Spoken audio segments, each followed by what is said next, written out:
first of all, I want to hear a little bit about the transition from Perth to Brisbane and why you're leaving my beloved Perth. Tell me all those things, man.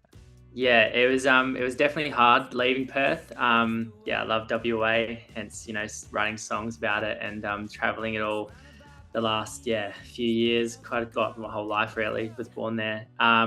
Yeah, so pretty much the idea of moving here was a mix of reasons. I was working full time at a job in Perth, kind of first full time job out of I went to uni, I went to school, kind of just riding the train of as you do, like doing the mature thing, and I ended up like kind of flying 2 years doing a job, and I didn't really love it. It turned really analytical and like desktop, and I really wasn't vibing it, and I was quite down for the whole last year especially, and so me and my partner kind of made the decision together. We were just going to move over to the other side of Australia for a year. So we're here probably for 12 months. That's the plan. See what happens, but so my idea was I was going to quit that job and just do music full, kind of give it the full pelt, obviously while still supporting myself with a few casual jobs. But kind of getting off that pressure of a full-time job and career, chasing a career that wasn't music, to rather just take a step back and really go for it over here. And cool. It's fun. So you're in Brisbane now. Yeah. And so why did you pick Brisbane? It's the furthest place from Perth. I don't know. I don't know. I think I came here as a kid, and kind of got the vibe. I feel like it is kind of like a more built up Perth in a sense, like it's all river based. I think the great thing about Brizzy is like it's so central to all the other places that I can bounce around. If you compare it to Perth, like Perth's Perth, and then obviously you got your regional places, but now I can go and bounce around to Melbourne if I really want to do a big trip, or Sydney, or even Byron Bay. Been hanging out in Byron Bay quite a bit, just the weekend trips, because it's only 2 hours from here. It's such a vibe there, so great. So I was doing some numbers on this. So because people, I think, very easily forget the scale of WA, right, and how remote WA is. So from Perth being obviously our capital city, which is probably, it's about 80% the population of Brisbane, right? So it's probably our closest capital city in Australia. But from Perth to Carnarvon, right, that's 9.5 hours. You can get from Brizzy, apparently to Google Maps, you can get from Brizzy to Sydney, right? Oh, wow. And the difference is like from Perth to Carnarvon, you have a total population of like maybe 2.5 mil. From Brisbane to Sydney, you've got like the best part of 10 mil, if not more, on that trip. And like you say, like your access to so many different centers. I mean, granted, as a muser, there's probably more competition there too. But sometimes that I'm sure that could be a good thing. Have you met like a pile of musos? How did you kind of get into the network? Big step when we first got here. I kind of felt like I was just like, oh no one. But Cameron Alexander, WA boy, he actually moved over here about a year ago. A year before me. So it was great to have someone from WA, and who I played gigs with him. So so in fact I lined up a gig with him, and then talked to him, and then he gave me a gig that he had, and then through that it was like a songwriters night. We've kind of I've met a few other musicians now, and then I've just been kind of emailing away, I guess. I feel like I'm just trying to reach out to other venues. I do plan to do open mics and stuff as well. Even like that can be seen as a, some people like view it as a step back, but I got to meet people. Like totally. It is like talking about how far away WA is. It feels like we're in a different country over here. It's just, it is insane. I bet. Now you've got some shows coming up, I think, in the next few weeks and months as well.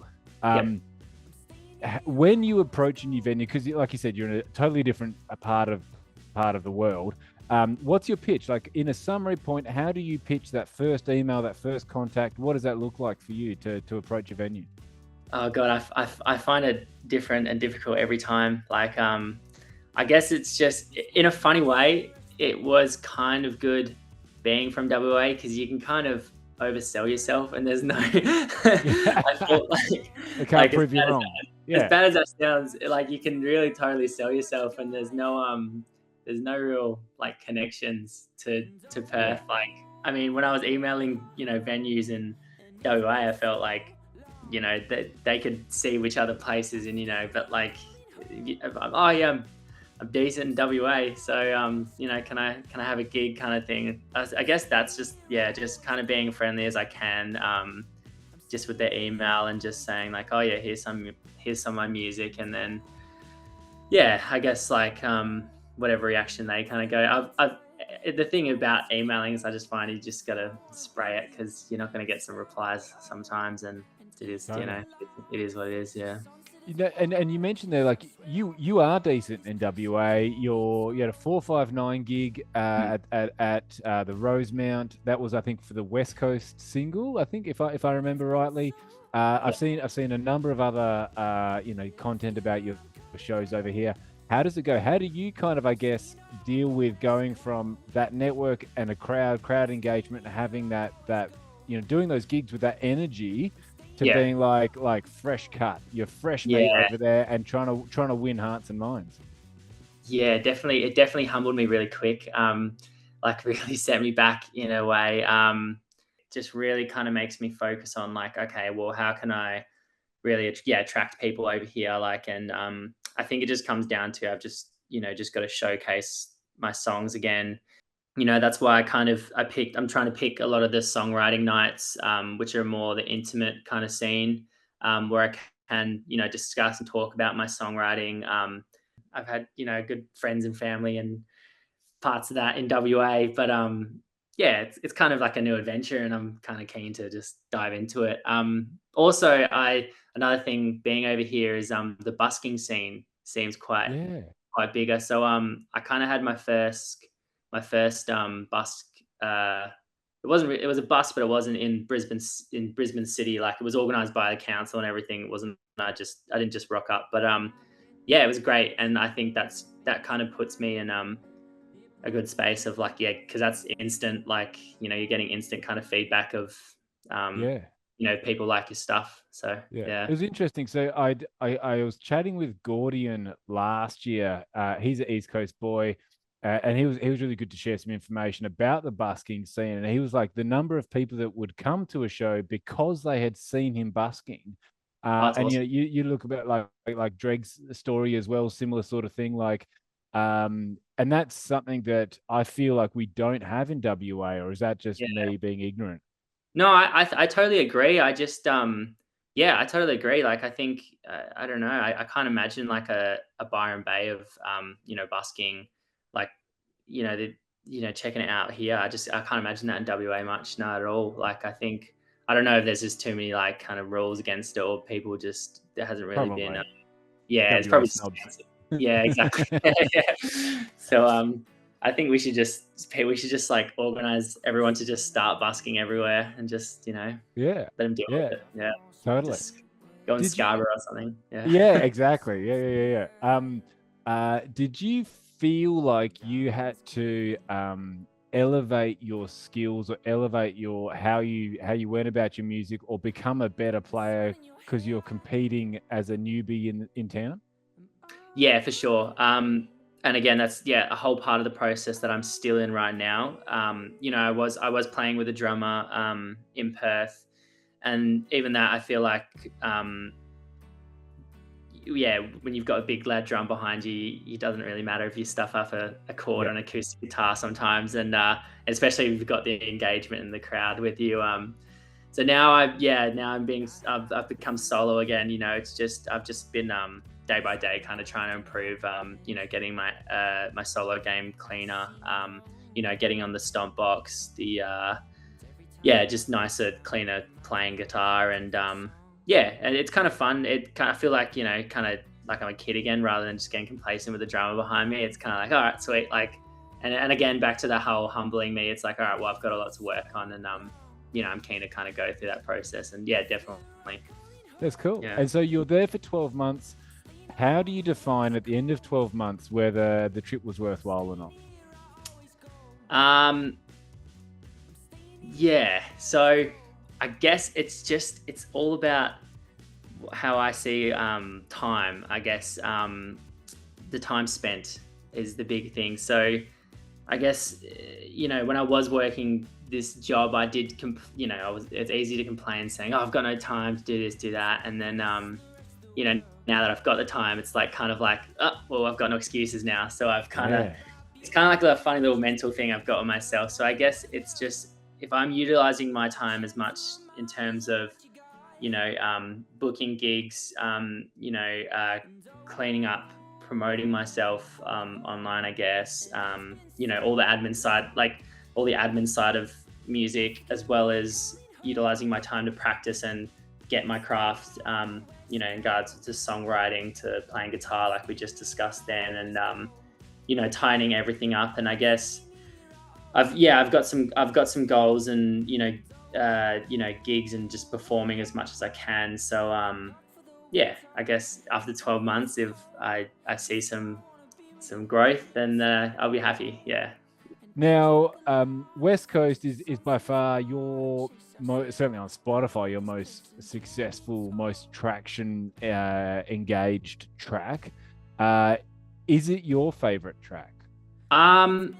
Yeah, I think so. I think it's definitely one of the favorites I enjoy playing. And that just might be because other people love it. It gets a good really response. But yeah, and I do love the song. I loved how I wrote it and how much passion it's got. And of course, it's about my home state, like the meaning behind it. But also, yeah, playing live. I think the whole starting quiet and the kind of taking the crowd of the journey, and then getting pretty crazy towards the end, or not too crazy, but getting hyped towards the end. I do. It definitely is one of my favorite songs. But at the same time, I'm pretty keen to keep writing and not just get banked up on the one that's doing all right at the moment. So it's a funny thing. Yeah, totally. Cracking track. I feel like there's a lot of like dregs, Ziggy inside of that, even like some Vance Joy. Um, did you feel like you did anything differently when releasing that song to help it get that traction, or is that the song itself just kind of connecting with more people? Well, it's kind of a funny thing. So I released that almost maybe 2 years ago. It actually, it got that real big spike of traction kind of late after the release.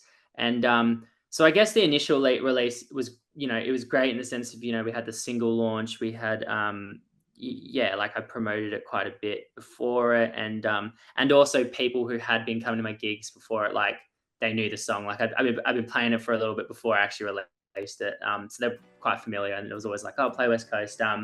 So it did have that momentum, but yeah, it really scaled. It really scaled up. Yeah, well, it would have been about 6 months ago now.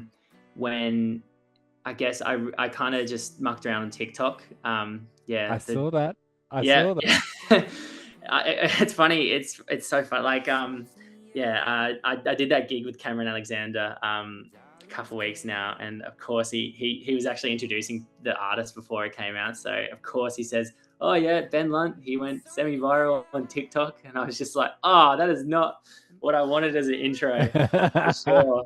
But yeah, it was funny. But yeah, no. So I guess I just started mucking around on TikTok. I had a look to see what was working for folky artists, and and it was just happened to be that whole just a carousel kind of image, and you wrote a song about the West Coast, and then just put the lyrics on the next slide, and it went pretty gangbusters. It was pretty crazy, and it just worked perfectly. It went into a really I think those traveler kind of audience, and and then the best thing about it was other people were using the song to make videos, which I think really worked. Travel bloggers and people who love the West Coast as well were using that song for their for their content, and I was pretty blown away. So, but surely cool. Surely it helps. Like, that song comes across as very genuine, and I think like in music, it's pretty easy to sometimes see through music that doesn't have like soul, if I can use that term. And I think if what strikes me as someone that is very passionate about WA, you write a song about it, and then the clip, from what I recall, sort of resonates. That I can understand why it kind of hit harder.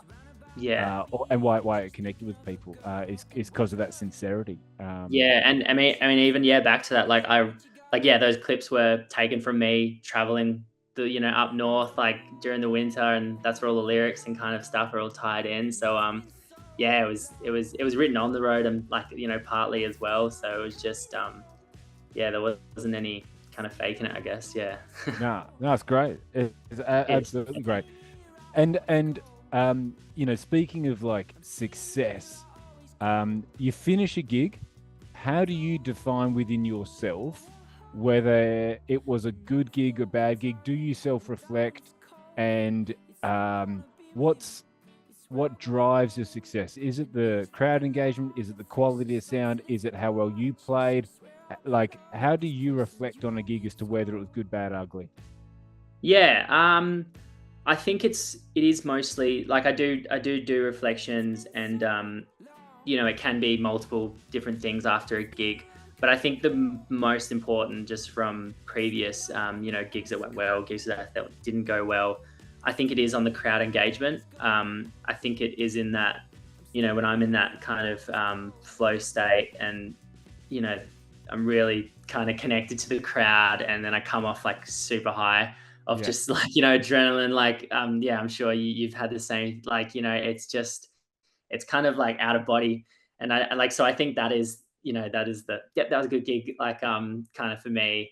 And then when I haven't had that, and I've been I think it does feel all kind of connected, like when I thought, oh, like my playing isn't as scratchy, and then I feel there's disconnect, and that's when you get in your whole head, and it's all bad, it's all bad. But I think everyone is very self-critical as well. A lot of times I come off and say like, oh, stuffed up, and everyone's like, no one noticed, you did well. So And I think there's extra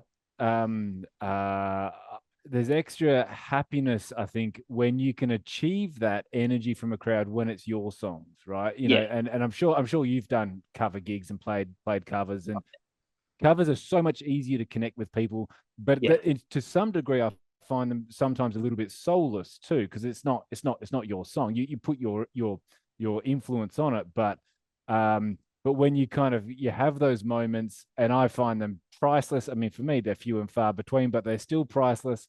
And when it's your song and you connect with the crowd and you get that engagement, I think that's just magic, man. So sure. It's very out of body. For sure. I've done plenty of the cover gigs, and I can definitely agree with what you're saying. The whole soulless part sometimes. Well, really appreciate your time, man. This has been really cool. I think what you're doing, having the guts to kind of move the other side of the country in a totally foreign sort of network and give it a crack. I'm inspired by it. I'm in awe of it, and I wish you the best, and I truly hope it goes well. I look forward to kind of passively watching you from over here, man. And and it's been so long.